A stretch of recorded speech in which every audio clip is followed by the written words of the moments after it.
Hello everyone, welcome to How to Browser YouTube channel. In this video I'm going to be showing you how you can use Figma with ChatGPT.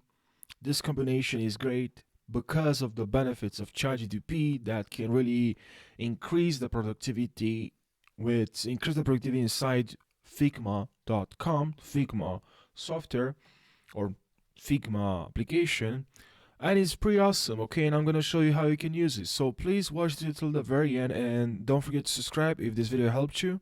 So what you have to do pretty much is just go here, okay, click on here and then go here to plugins, okay, find more plugins, and now here you should write chat GPT, okay, and you have here a couple of options. The first one, okay, the first one is the one you should see right over here. Okay, what is it? You have this app that I think it's pretty good right there.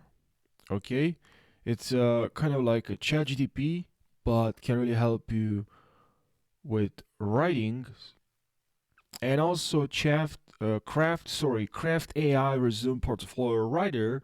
This can really help you with better design and resume, and overall help you with designing, right? So that's pretty awesome and it can really help you a lot. Pro writing also, it's a great tool, and make sure you're checking out both of this Craft AI and Writer, and let me know in the comment section if you see any results, and overall if you like the experience and you're pleased with this tool. Okay, that's my recommendation. In my opinion, I think they're pretty useful combined with Figma. Actually, they're created for these types of plugins created for Figma, so I think these plugins are pretty good. That's my opinion. I would like to hear your opinion in the comment section. That's the video, guys. Thank you for watching, and I'll see you in the next video. Take care.